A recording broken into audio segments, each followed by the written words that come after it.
किए थे क्या 10?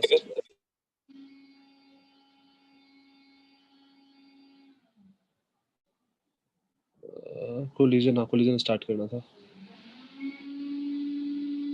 पावर बचा हुआ था। ठीक है। किसी को लास्ट क्लास में कोई डाउट? लास्ट क्लास जो हम लोग किए थे उसमें किसी को कोई डाउट किसी कॉन्सेप्ट में?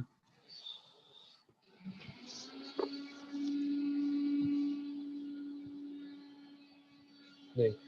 ठीक है, तो आज हम लोग पावर स्टार्ट करते हैं। पावर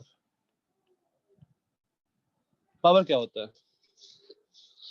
पावर सिंपल सा है, rate of doing work. Rate of doing work, इसको हम लोग पावर बोलते हैं। और पावर होता क्या है?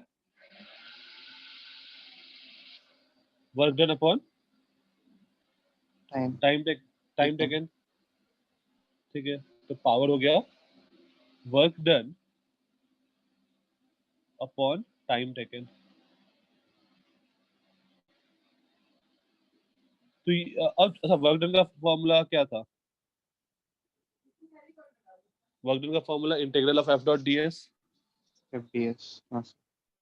ये हो जाएगा integral of F dot D S divide by time taken. अच्छा, इफ ये हम लोग का पावर का फॉर्मूला होगा, और if force is constant, force and angle between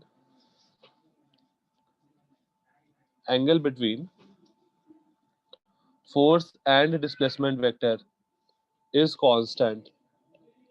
अगर ये कांस्टेंट होगा तो हम लोग क्या लिख सकते हैं?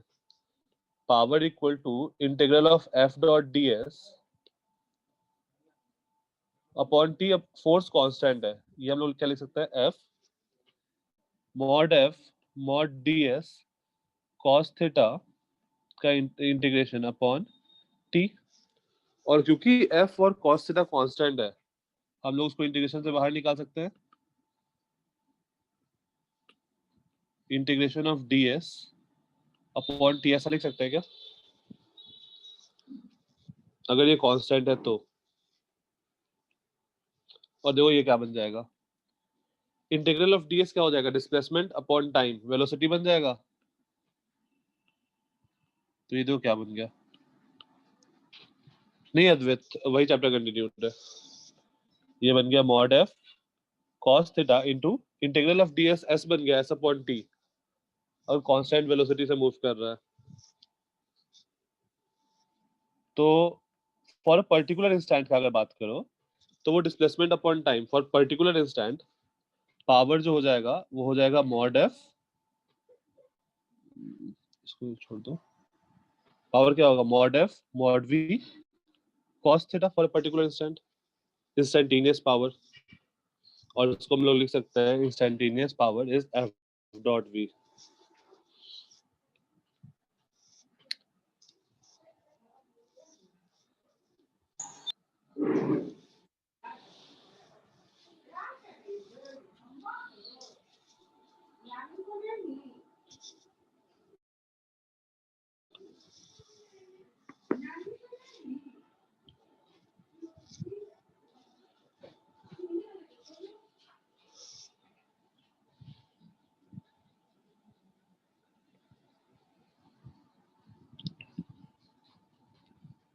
सर डीएस पे मॉड आया नहीं आया फर्क नहीं पड़ेगा ना? डीएस का इंटीग्रेशन है वो, बेसिकली हमें वर्क डन चाहिए ना, तो हम लोग अगर वो थीटा भी ले चुके हैं साथ साथ तो फिर कोई दिक्कत नहीं आ रहा है अपना।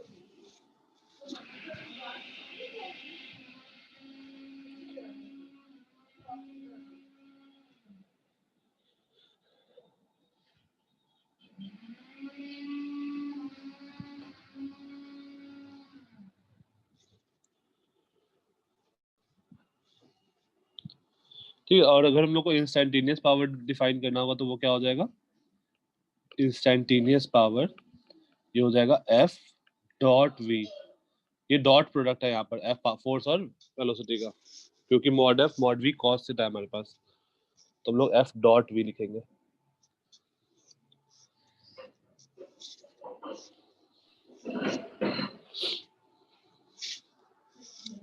एक सिंपल सा क्वेश्चन कर लेते हैं इस पे।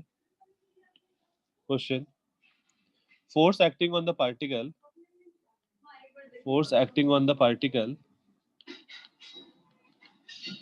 is given by F is equals to 2t in I cap plus t square plus 3 j cap plus 4 k cap. Just a minute.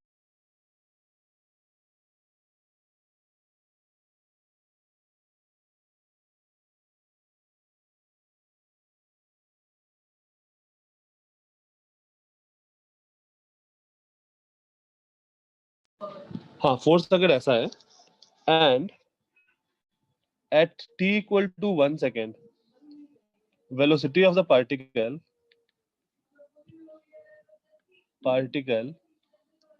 is found to be 3i cap plus 4j cap plus 6k cap. 3i plus 4j plus 6k. Find the power supplied by the find the instantaneous power delivered by the force. Instantaneous power delivered by the force at t equal to 1 second.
आया?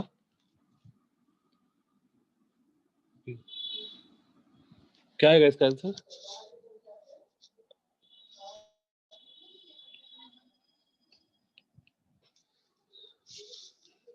सही है पार्थ। तो force क्या होगा उस instant पे t equal to 1 second पे? 2i plus 4j t square मतलब 1 plus 4j plus 4k t equal to 1 second में फोर्स होगा और वेलोसिटी में जो दिया हुआ है 3i plus 4j plus 6k। मुझे वेलोसिटी भी पता है, फोर्स भी पता है, पावर निकालना है तो क्या करें? Dot product.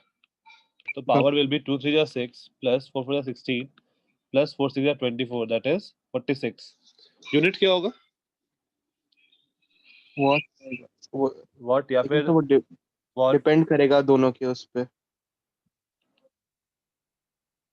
किस पे? हाँ मतलब सर अगर फोर्स को न्यूटन में लिया हुआ है और वेलोसिटी को मीटर पर सेकंड में लिया हुआ है तो हाँ सर या फिर हम लोग वॉट इसको रहेगा। यूनिट्स लिख देंगे। अगर ऐसा लिखा हुआ है तो यूनिट, हाँ अगर जूल और उसमें रहेगा तो वाट रहेगा, फोर्स न्यूटन में रहेगा और वेलोसिटी मीटर पर सेकंड में रहेगा तो वाट रहेगा। या फिर जूल पर सेकेंड रहेगा।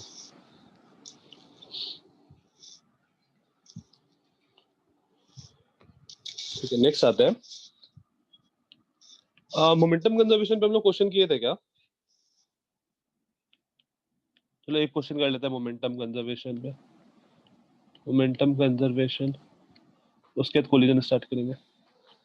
जैसे मान लो ये एक ऑब्जेक्ट है और ये दूसरा ऑब्जेक्ट है, इसका मास है 5 kg, इसका मास है 3 kg। ये इधर मूव कर रहा है 5 मीटर पर सेकेंड से, ये इधर मूव कर रहा है 2 मीटर पर सेकेंड से, तो दोनों में कोलिजन होगा या नहीं होगा अगर सेम लाइन में है तो? सर होगा। होगा।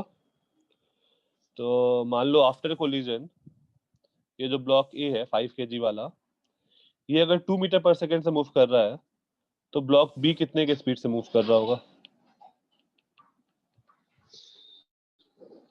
कहीं पे कोई फ्रिक्शन नहीं है, कोई एनर्जी लॉस नहीं है, फ्रिक्शन नहीं है बस। सर एक सेकंड के लिए प्रीवियस स्लाइड दिखाएंगे। हाँ,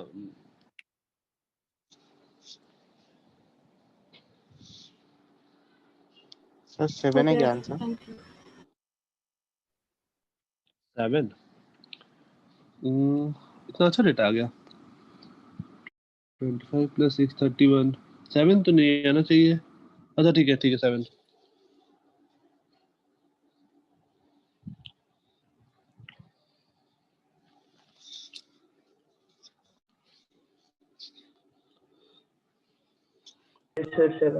तो मोमेंटम कंजर्वेशन, हम लोग मोमेंटम कंजर्वेशन कब कर सकते हैं? मोमेंटम कंजर्वेशन कब करते हैं? जब कोई एक्सटर्नल फोर्स नहीं होता है, तो फ्रिक्शन है नहीं, हम लोग फ्रिक्शन अभी एब्सेंट माने। तो ये दोनों जब ब्लॉक टकराएगा, ऐसे टकराया ये आके इस पे, सही है सुनल, तो ये इस पर आगे की ओर फोर्स लगाएगा, वो बी पे आगे फोर्स लगाएगा, और बी जो है वो ए पे पीछे फोर्स लगाएगा। तो अगर इन दोनों को तुम सिस्टम मान लो तो नेट फोर्स कितना हो गया? जितना ए बी पे लगाएगा उतना ही बी ए पे लगाएगा, तो नेट फोर्स 0 हो गया। तो हम लोग यहाँ पर मोमेंटम कंजर्व कर सकते हैं। तो इनिशियल मोमेंटम देखो क्या है। इनिशियल मोमेंटम इस 5 kg का 5 5 25, 3 kg का 3 2 6। Momentum is mass into velocity, और ये वेक्टर क्वांटिटी होता है, सबको याद होगा। और अगर हम लोग फाइनल मोमेंटम का बात करें तो 5 2 10 मोमेंटम का डायरेक्शन होगा, तो डायरेक्शन भी हम लोग ध्यान देंगे, प्लस 3v। और मोमेंटम कंजर्व होना चाहिए, तो 31 शुड बी, और this implies v equal to 21/3, that is 7 metre per second.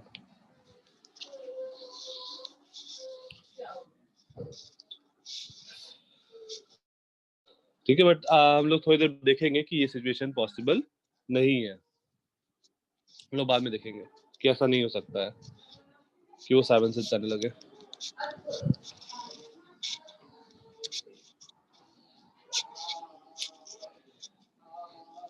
Actually real life में ये सिचुएशन पॉसिबल नहीं है। अगर फ्रिक्शन नहीं भी हो ना, तभी भी ये सिचुएशन पॉसिबल नहीं है। कोई बता सकता है क्यों? Any idea? Sir energy loss Solution की होना वजह चाहिए। से। एनर्जी, एनर्जी देखो 5 into 5 square plus half into 3 into 2 square, तो ये हो गया 125/2, दैट इज 62.5 प्लस 6। ये इनिशियल एनर्जी था 68.5 जूल। और फाइनल एनर्जी कितना आ रहा है?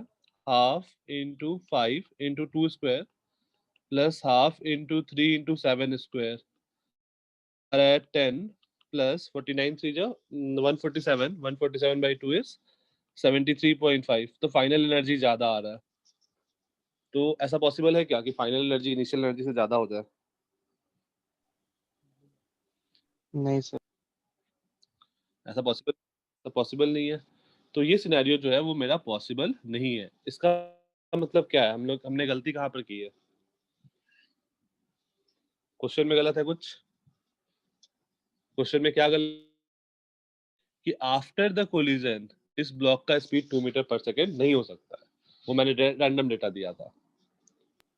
तो हम लोग अपने मन से ऐसा कुछ वेलोसिटी नहीं मान नहीं हो अपोजिट में भी नहीं हो पाएगा 2 मीटर पर सेकेंड, क्योंकि उसमें फिर और बी का वेलोसिटी और ज्यादा आ जाएगा तुमको, तो एनर्जी और ज्यादा हो जाएगा फाइनल में। हाँ तो हम लोग देखते हैं कि अगर मुझे बस यही इन्फॉर्मेशन दिया हुआ है, बस इतना ही इन्फॉर्मेशन दिया हुआ है, तो मैं इतना ही इन्फॉर्मेशन से दोनों ब्लॉक का वेलोसिटी निकाल सकता हूँ। आज की क्लास में हम लोग ये देखेंगे कि कैसे दोनों ब्लॉक का वेलोसिटी निकालना है। सर एक अगर तुमको ये पर्टिकुलर दे रखा है ऐसा वेलोसिटी क्वेश्चन होगा में, कि रेंज ऑफ वेलोसिटीज होगा? प्रतीक्षा हम लोग इस पर बात करते हैं थोड़ी देर में कि किस टाइप का कोलिजन है, उस पर डिपेंड करता है। कोलिजन 3 टाइप का डिस्कस करते हैं, उसके बाद बात करते हैं उस पर। ठीक है प्रतीक्षा? Yes sir. सर अभी आपने क्या बोला, रिपीट कर सकते हो? आपका आवाज क्रैक हो रहा था। मैं बोला कि वो वेलोसिटी जो होगा, फाइनल वेलोसिटी जो दोनों ब्लॉक का होगा, वो डिपेंड करेगा कि कोलिजन किस टाइप का है। 3 टाइप का कोलिजन होता है, हम लोग एक करके तीनों पे आते हैं। तो नेक्स्ट हेडिंग दो, कोलिजन।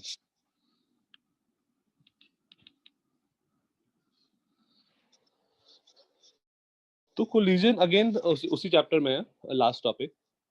कोलिजन जब हो रहा है, यहाँ पर देखो, जब ये दोनों ब्लॉक कोलाइड कर रहा है, तो एक्सटर्नल फोर्स तो उस टाइम पे कोई नहीं है। तो अगर एक्सटर्नल फोर्स नहीं है, तो हम लोग का momentum at that particular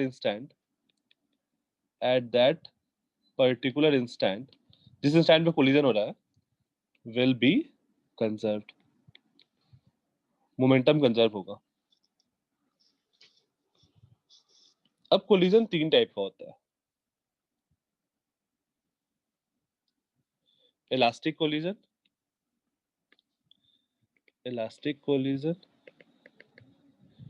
inelastic collision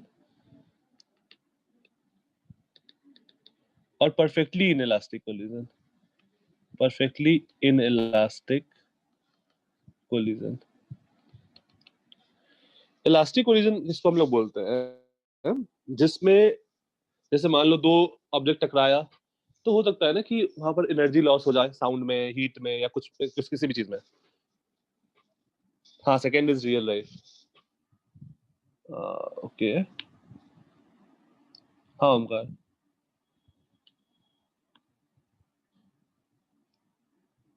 हो जाएगा तो बताना।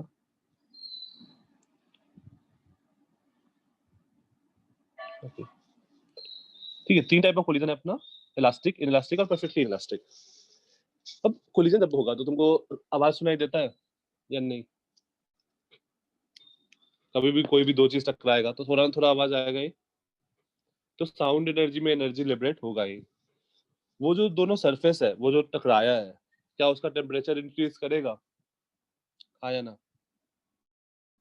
Yes sir. करेगा। तो थर्मल एनर्जी में भी एनर्जी लॉस होगा। तो हम लोग 3 depending on the energy loss और आफ्टर सिचुएशन क्या, आफ्टर द कोलिजन क्या सिचुएशन है, हम लोग 3 टाइप में डिवाइड किया, इलास्टिक, इनइलास्टिक और परफेक्टली इलास्टिक। ये अपना आइडियल केस है, ये रियल लाइफ में पॉसिबल नहीं है। इसमें जो है energy is conserved, energy loss नहीं होता है, नो काइनेटिक एनर्जी लॉस,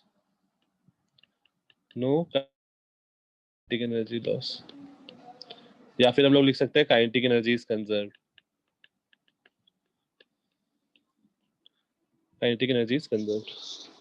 और एक और चीज लिख लो जो हम लोग नेक्स्ट स्लाइड पे पढ़ते हैं, इसमें ई जो होगा वो 1 होगा। ई पे हम लोग नेक्स्ट स्लाइड पे आते हैं, ई क्या होता है।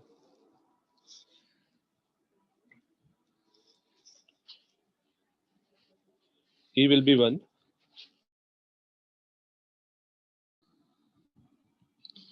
और एक और पॉइंट लिखना था, चलो ठीक है।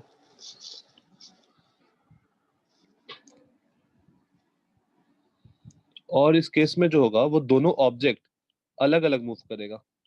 मतलब ऐसा नहीं होगा कि दोनों एक साथ चिपक जाएगा और दोनों मूव करने लगेगा, ऐसा नहीं होगा। both object will move separately. Object will move separately after the collision. After the collision. ये पॉइंट लिख लो, फिर ये पॉइंट मैं इरेज करूंगा तो फिर आगे लिख पाऊंगा लास्ट वाला पॉइंट, उसके दिन इलास्टिक पे आता है। मतलब आफ्टर द कोलिजन ऐसा नहीं होगा कि वो दोनों स्टिक करेगा और साथ में मूव करेगा, ऐसा सिचुएशन नहीं होने वाला है इलास्टिक में।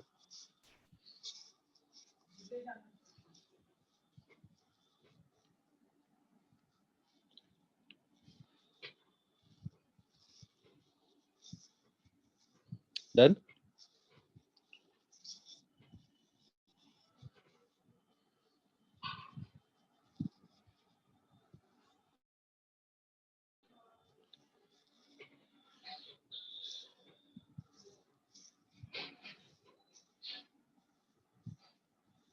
Next, inelastic collision. Kinetic energy is not, मतलब काइनेटिक एनर्जी का लॉस होगा। E जो होगा, वैल्यू ऑफ E हम लोग आते हैं नेक्स्ट स्लाइड पे। E का वैल्यू जो होगा वो 0 से 1 के बीच में होगा। और इस वाले केस में भी थर्ड लास्ट वाला पॉइंट सेम रहेगा। Both object will move separately after the collision. Both object will move separately after the collision.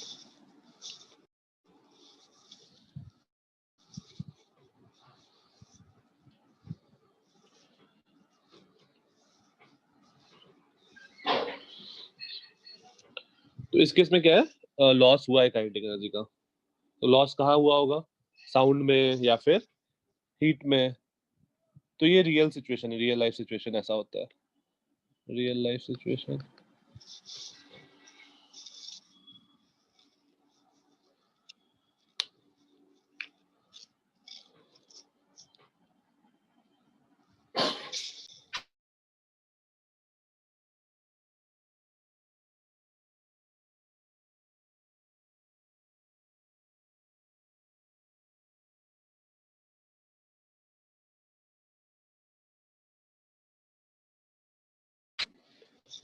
ठीक है, हो गया।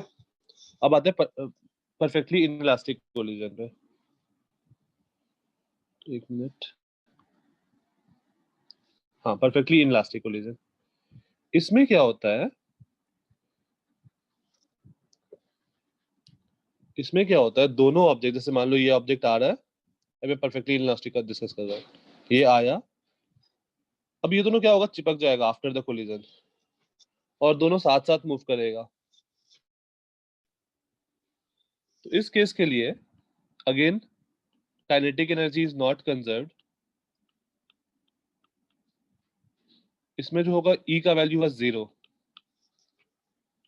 And third point, both the object will stick together, both the object will stick together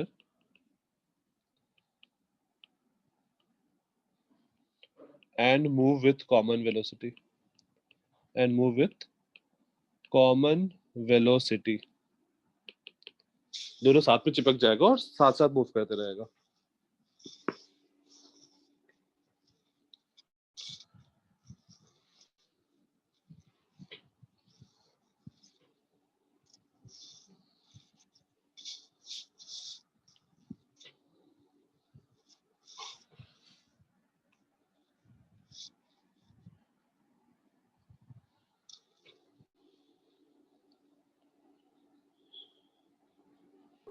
sir perfectly inelastic का कोई example?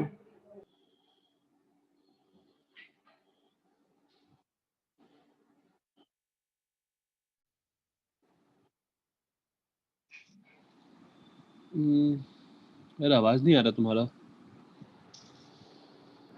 Hello sir, अब आ रही है? हाँ हाँ बोलो। सर मैं हाँ बोल रहा था परफेक्टली इनइलास्टिक का कोई एग्जांपल, रियल लाइफ एग्जांपल।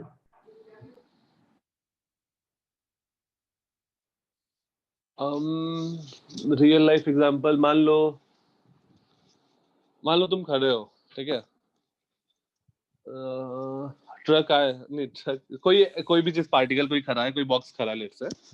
अब ट्रक आया और वो बॉक्स को अपने साथ साथ लेके चला जाएगा ना। मान लो बॉक्स रुका हुआ है और ट्रक आया, बॉक्स को हिट किया, तो ट्रक और ब्लॉक अब साथ साथ मूव करेगा, हाँ या ना?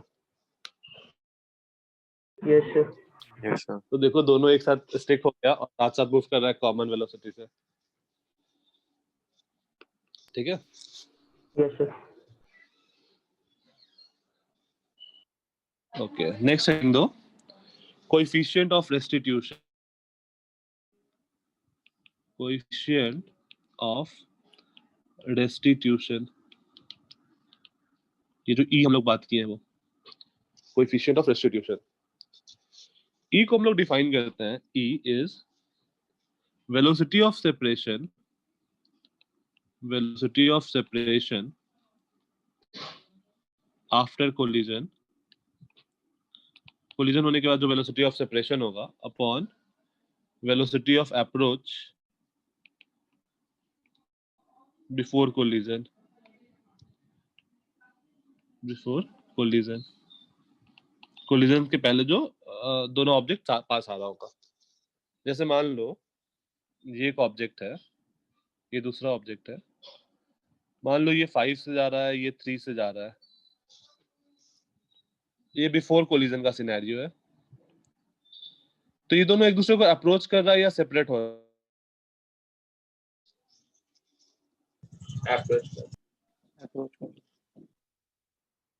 अप्रोच कर रहा है, और अप्रोच करेगा तभी कोलिजन होगा। तो वेलोसिटी ऑफ अप्रोच क्या होगा? वेलोसिटी ऑफ अप्रोच सर 2 रहेगा। 2 मीटर पर सेकंड। 2 metre per second.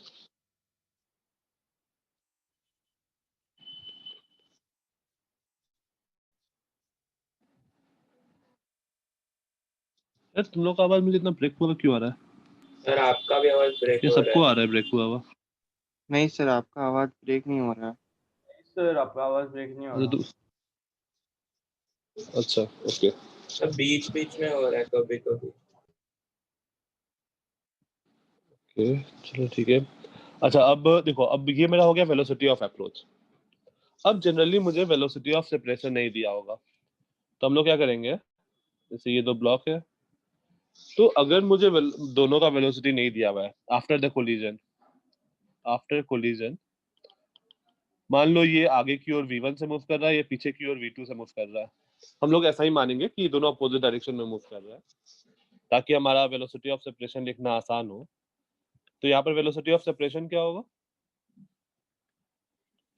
ये दोनों दूर जा रहा है, वेलोसिटी ऑफ सेपरेशन क्या होगा? v1 + v2। v1 + v2 होगा, मतलब ठीक है, दोनों अपोजिट डायरेक्शन में जा रहे हैं तो ऐड अप हो जाएगा।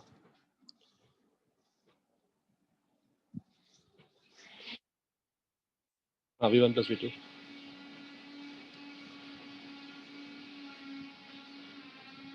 ठीक है, अब तुमको क्या करेगा, क्वेश्चन में तुमको दे देगा कि इधर पर लिख देगा इलास्टिक कोलिजन है, या फिर बोल देगा कि ई का वैल्यू इतना है, ऐसा कुछ दे देगा, और तुमसे पूछेगा कि दोनों ब्लॉक का स्पीड क्या होगा after the collision.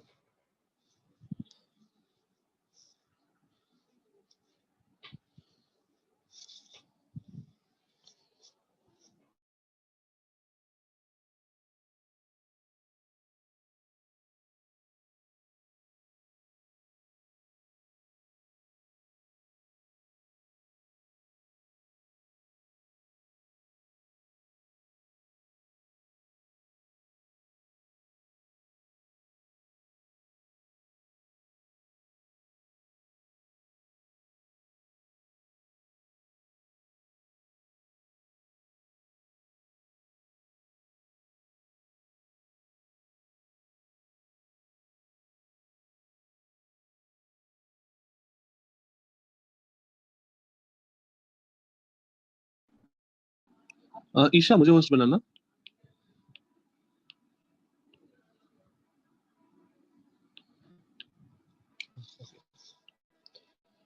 Thank you. वो लास्ट स्लाइड नोट हो गया था क्या? सर आपके स्क्रीन सब चले गए। हाँ वो नहीं बस लास्ट वाला स्लाइड गया, बाकी सारे हैं।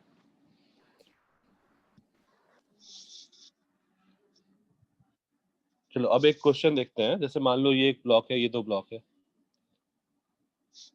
ए और बी। ए है 5 kg का, बी है 3 kg का। हम लोग 5 और 3 लिए थे ना पिछले क्वेश्चन में। हाँ, और मान लो ये ए जो है ये 5 मीटर से पर सेकंड से ट्रैवल कर रहा था। 5 और 3 लिए थे या 5 और 2 लिए थे? जो मैं डेटा लिया था कि ये गलत होगा डेटा। सर 5 और 2 था। 5 और 2 था, तो ये 2 kg हो गया। नहीं 3 kg था, तभी हम लोग का आंसर 7 आया था ना। सर मैं 3 भी, स्पीड हाँ की ये बात 3 कर kg रहा लिए था। थे। अच्छा सेकंड। अब मान लो तुमको दिया हुआ है कि वैल्यू ऑफ ई, ई जो है वो हाफ है। तो ई हाफ है मतलब किस टाइप का कोलिजन है? इनइलास्टिक, परफेक्टली इनइलास्टिक या फिर इलास्टिक? इलास्टिक। इनइलास्टिक। किस टाइप का कोलिजन है? इलास्टिक। इनइलास्टिक। इनइलास्टिक, क्योंकि ई जो है वो 0 से 1 के बीच में है। और तो मुझे बताना है कि आफ्टर द कोलिजन ये 5 kg का वेलोसिटी और 3 kg का वेलोसिटी क्या होगा। मुझे बस इतना इन्फॉर्मेशन पता है। क्या मैं इससे दोनों वेलोसिटी बता सकता हूँ, v1 और v2? अगर बता सकता हूँ तो बता दो क्या होगा।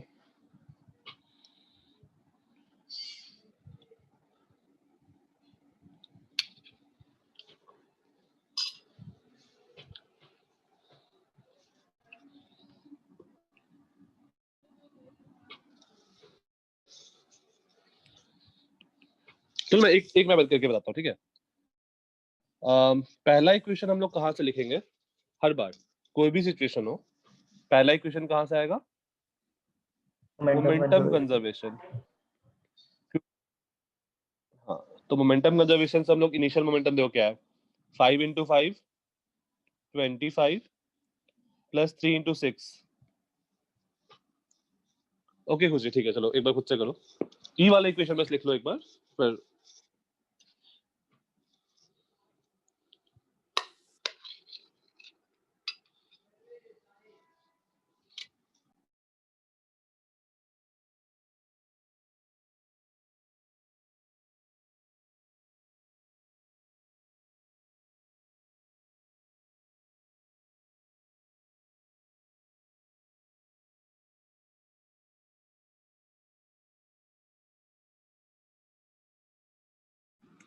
क्योंकि एक आंसर आया 3.5 एंड -2.5। -2.5 मतलब 2.5 आ गया, मतलब 1। प्रतीक्षा नहीं, तुम्हारा आंसर मुझे गलत लग रहा है। प्रतीक्षा तुम्हारा ई वाला इक्वेशन देखो सेटिस्फाइड नहीं हो रहा होगा।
-3.5 एंड 4.5। यार ये भी आंसर मुझे पॉसिबल नहीं लग रहा है।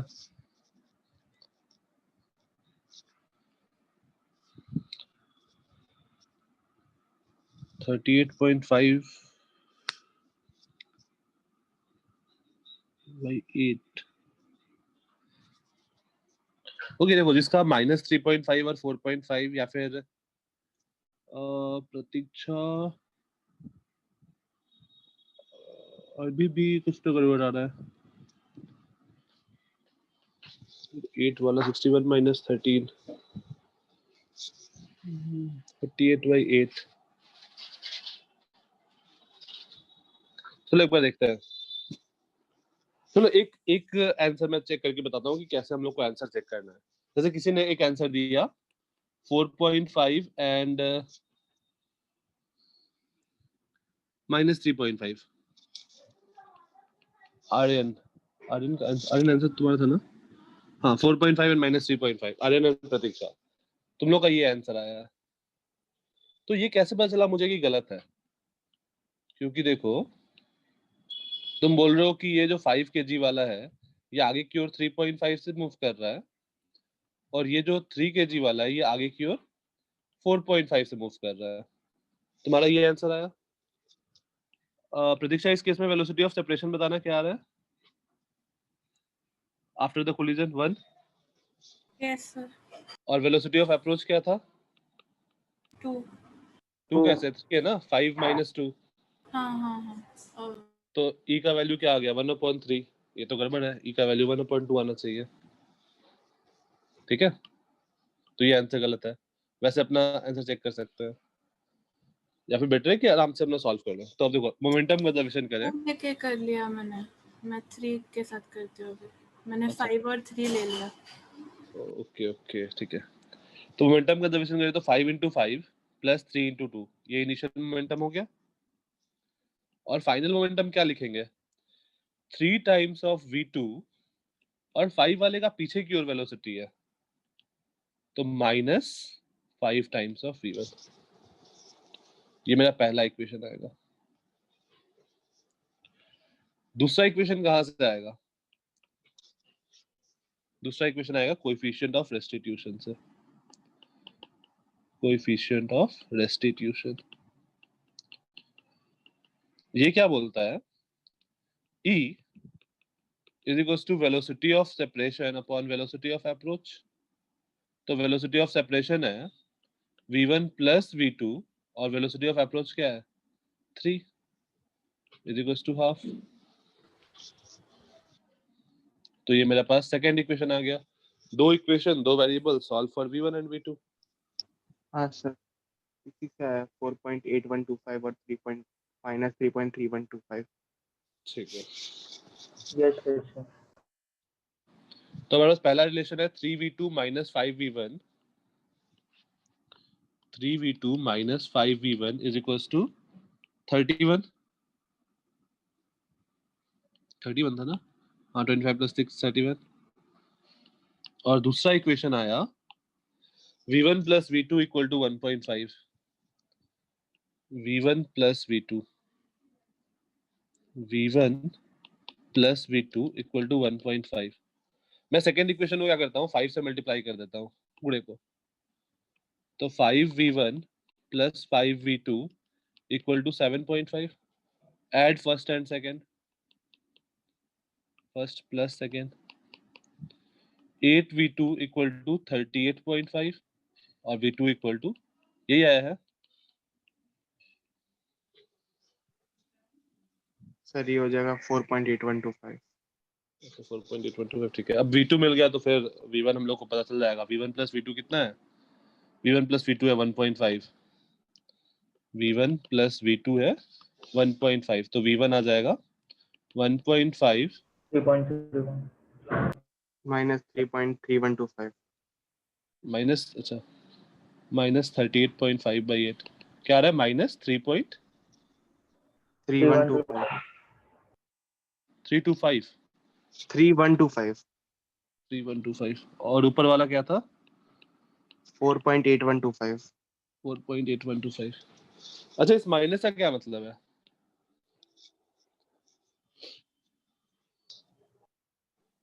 सर दोनों का डायरेक्शन सेम है। Opposite direction. हाँ, जो मैंने यहाँ पर डायरेक्शन अज्यूम जो किया था अज्यूम 5, किया था उसके ऑपोजिट है। हाँ 5 kg का मैंने v1 एज्यूम किया था पीछे की तरफ और v1 नेगेटिव आया, इसका मतलब क्या है कि 5 kg आगे की तरफ मूव करेगा after collision with a speed of 3.3125 और ये जो दूसरा वाला क्या था 3 kg था ना, ये आगे की ओर मूव करेगा with speed 4.8125 metre per second. ठीक है, सिंपल सा है।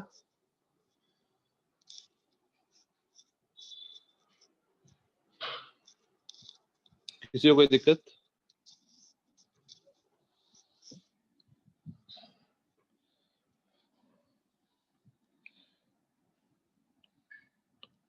तो ये हम लोग का कौन सा कोलिजन हुआ? ये हम लोग का हो गया इनइलास्टिक कोलिजन।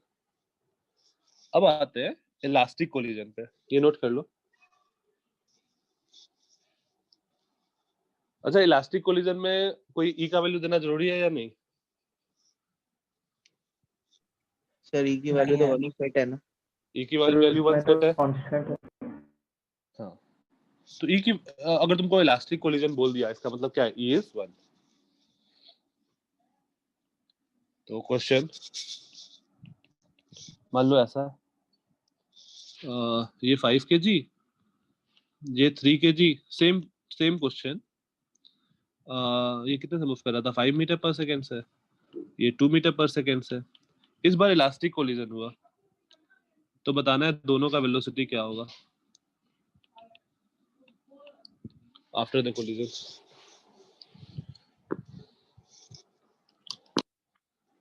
हमेशा वैसा ही मानना कि 5 वाला जो है वो पीछे जा रहा है और 3 आगे जा रहा है, सो दैट हमें वो लिखने में आसान हो, ई वाला इक्वेशन।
ओके, क्या आंसर आया? -2 अलग, हाँ ठीक है, -2.75 और 5.75। ठीक है,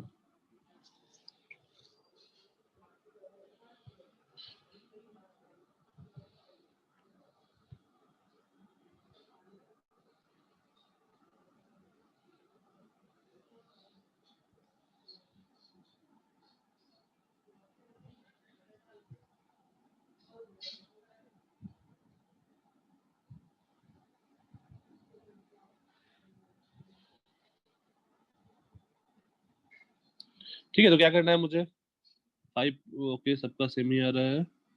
सुनल तुम्हारा भी वही, ठीक है, सबका सेम ही आंसर आ रहा है। एक आ रहा है 5.75। तो इनिशियल मोमेंटम देखो, मोमेंटम के लिए हम लोग क्या लिखेंगे? 5 है जो 25 + 6 = 3v2 - 5v1। ये मेरा पहला इक्वेशन आएगा। दूसरा इक्वेशन आएगा रेस्टिट्यूशन वाला, E is equals to 1 is equals to velocity of separation by velocity of approach. ये मेरा सेकेंड इक्वेशन आएगा. इस केस के लिए एक और इक्वेशन आएगा क्या? एक और कोई इक्वेशन हम लोग लिख सकते हैं क्या? Sir Elastic energy will- conservation. Energy conservation. हम लोग एनर्जी कंजर्वेशन भी लिख सकते हैं. Energy conservation for elastic collision only. Elastic collision only. Initial energy is half m v square plus half m v square equal to half into 5 into v1 square plus half into 3 into v2 square. But कौन सा दो equation हम लोग use करेंगे solve करने के लिए और क्यों? सर ऊपर दोनों वाला, क्योंकि ये थर्ड वाला स्क्वायर्स में है. थर्ड वाला स्क्वायर में है, हमें सॉल्व करने में टाइम लगेगा. हाँ तो हम लोग ऊपर वाला दोनों यूज कर लेंगे. अच्छा, क्या हम लोग 1 और 3 को यूज करके सॉल्व कर सकते हैं कि नहीं कर सकते हैं?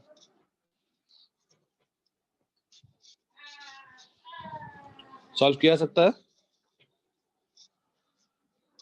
ठीक है, सॉल्व होगा लेकिन टाइम लगेगा. तो हम लोग उससे बेटर है कि हम लोग स्क्वायर करना पड़ेगा पहले वाले इक्वेशन. तो सॉल्व हो जाएगा लेकिन. हाँ हाँ सॉल्व हो जाएगा बट थोड़ा टाइम लगेगा. तो इसलिए हम लोग क्या करेंगे, अवॉइड करेंगे एनर्जी वाला और डायरेक्टली फर्स्ट और सेकंड पे यूज कर लेंगे. तो पहला वाला है 3v2 minus 5v1. 3v2 minus 5v1 is equals to 31 और v1 plus v2 equal to 3. और v1 plus v2 3 है तो 5v1 plus 5v2 equal to 15. First second पूरे इक्वेशन को 5 से मल्टीप्लाई कर दिया. Add 8v2 equal to 46. 46 आएगा ना? तो तुम लोग कुछ और आ रहा है. हाँ सर 46/80 होगा. 46/8 3.75 आ रहा है. अच्छा हाँ ठीक है 5.75 आ रहा है सर. ठीक है ठीक है ठीक है. v2 आ जाएगा 5.75 और v2 जैसे ही 5.75 आया v1 plus v2 हमारे पास 3 था. तो यहाँ से मुझे v1 निकल जाएगा. v1 आ जाएगा 5.3 minus 5.75 2.75. अगेन माइनस मतलब अपोजिट डायरेक्शन.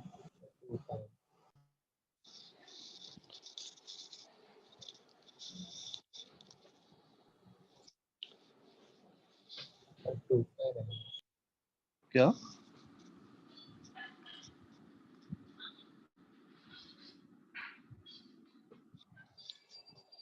ठीक है ना?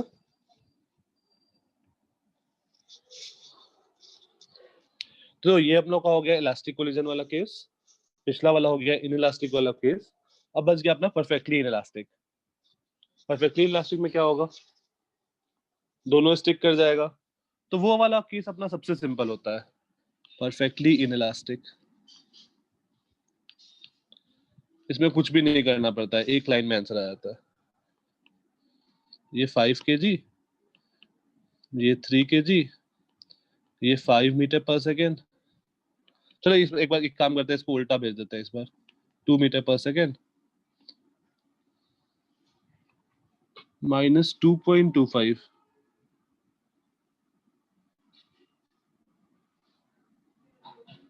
माइनस 2.25 क्यों होगा?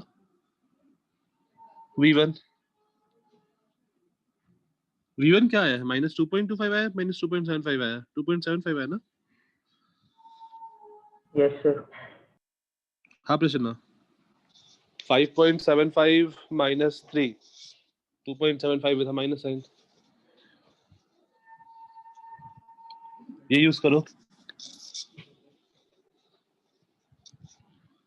ओके नेक्स्ट आते हैं. जैसे मान लो ये है, तो आफ्टर कोलिजन क्या होगा, मतलब ये दोनों स्टिक कर जाएगा.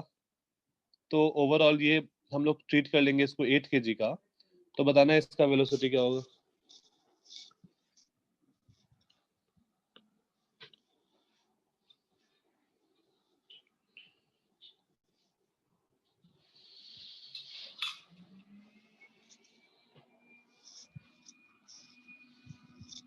ठीक है, आर्यन सही है।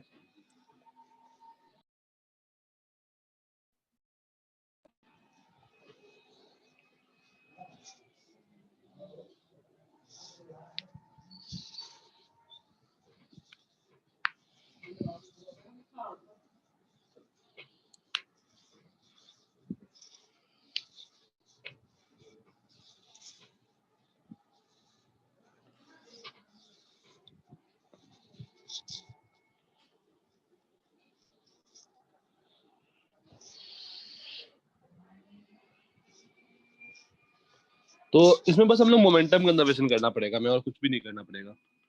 तो मोमेंटम कंजर्वेशन करो, मोमेंटम कंजर्वेशन। तो इनिशियल मोमेंटम कितना था? 5 5 जा 25 तो 31 प्लस 6 नहीं सॉरी Minus- -6, क्योंकि वो 19 अपोजिट डायरेक्शन में है, और इज इक्वल्स टू 8v। मैं आगे की ओर डायरेक्शन को पॉजिटिव माना हूँ, तो is equals to 8v।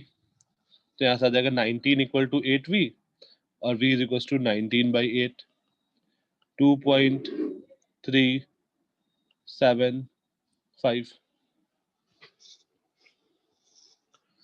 Metre per second. Simple सा है।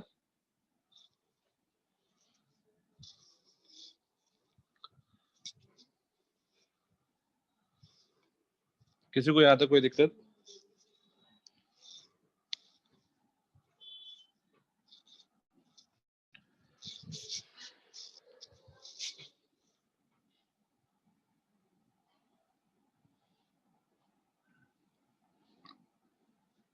ठीक है, नेक्स्ट क्वेश्चन। ये काइंड ऑफ तुम लोग का होमवर्क रहेगा और सबको सॉल्व करके सबमिट करना है। M1 M2 ये V1 से मूव कर रहा है, ये V2 से मूव कर रहा है। इन दोनों के बीच में इलास्टिक कोलिजन हुआ। इलास्टिक कोलिजन, इलास्टिक कोलिजन कब होगा? मतलब कोलिजन कब होगा? V1 greater than greater V2. than V2. V1 is greater than V2 मुझे दिया हुआ है कंडीशन में कि V1 is greater than V2, तो डेफिनेटली कोलिजन होगा, और ये जो कोलिजन होगा वो इलास्टिक हो रहा है। तो आफ्टर कोलिजन M1 का वेलोसिटी,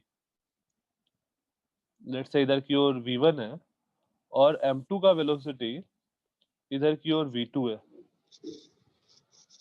सर V1 डैश है V2 डैश कर दीजिए। हाँ V1 Confusion है। एक मिनट एक काम करो, V1 डैश भी लिखने में V और VB मान लो। तो find VA and VB in terms of M1, M2, V1 and V2.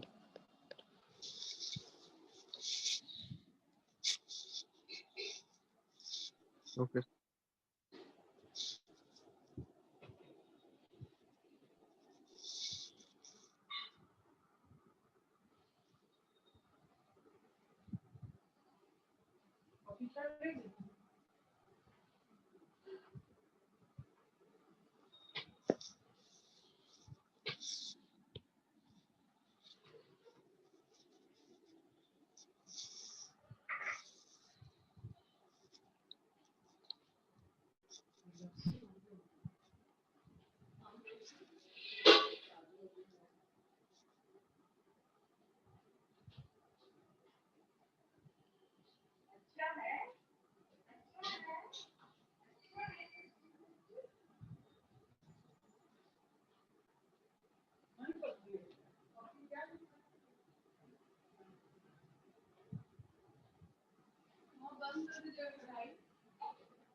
ये बता दो इक्वेशन क्या क्या यूज करेंगे। पहला इक्वेशन क्या होगा? Sir V1 minus V2 equal to VA plus VB. अच्छा ठीक है, एक तो अपना मोमेंटम कंजर्वेशन हो गया M2 VB। ओके पास एक मिनट, माइनस M1 VA ये मेरा पहला इक्वेशन हो गया मोमेंटम कंजर्वेशन से। और दूसरा इक्वेशन क्या आ जाएगा, E is equals to velocity of separation upon velocity of approach। ये मेरा दूसरा इक्वेशन आ गया। दो इक्वेशन, दो वेरिएबल v1 और v2 को हम लोग v और vb निकाल लेंगे यहाँ से। तो ये तुम लोग का होमवर्क होगा, और इसी पे बेस्ड हम लोग का 3 केसेस है इस पे v और vb के वैल्यू पे। तो सब लोग सिंपलीफाई करके निकालना, और उसके बाद हम लोग नेक्स्ट क्लास में ये कंटिन्यू करेंगे। सब लोग का होमवर्क है, ठीक है, सब लोग करेंगे। और ज्यादा टाइम लगेगा, 10 मिनट लगेगा आसपास मैक्स, उससे ज्यादा नहीं। सर 3 केसेस सर, आप एक क्या आप बोल ही रहे के। थे? क्या 3 केसेस आप क्या बोल रहे थे? वो हम लोग नेक्स्ट क्लास में डिस्कस करते हैं कि m1 और m2 के वैल्यूज पे 3 केसेस मुझे डिस्कस करना है कि मान लो m1 बहुत ज्यादा होगा तो फिर क्या होगा v और vb का वैल्यू, m2 अगर बहुत ज्यादा होगा तो क्या होगा, m1 m2 इक्वल होगा तब क्या होगा। ये 3 केसेस हमें डिस्कस करना है। तो वो v और vb का वैल्यू निकाल लो, फिर उसके बाद डिस्कस करेंगे उस पे। स्लाइड्स भेज देना ग्रुप। हाँ ठीक है, मैं स्लाइड कर देता हूँ। अच्छा, नेक्स्ट सीए में कहाँ तक आ रहा है? तो सीए में वो फ्रिक्शन आ रहा है, बट 2 ब्लॉक सिस्टम और 3 ब्लॉक सिस्टम नहीं आ रहा है, उसके अलावा बाकी सब आ रहा है। सर मतलब लास्ट लेक्चर को छोड़ के पूरा। हाँ, लास्ट लेक्चर को छोड़ के पूरा 2 ब्लॉक एंड 3 ब्लॉक नहीं आ रहा है। सर मैसिव स्ट्रिंग्स वाला पार्ट, कौन सा? Massive string. Massive string. Sir message string पढ़ाया नहीं है। हाँ तो फिर नहीं हाँ। आएगा, जो पढ़ाया नहीं है वो भी नहीं आएगा।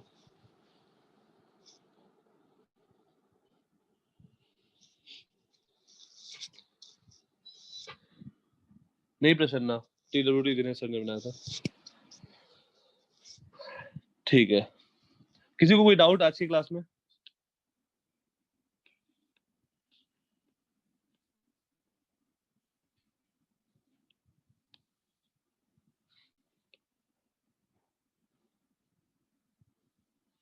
ओके ठीक है, अब तुम लोग को और कोई क्लास है या हो गया? सर है। अभी और CS बात।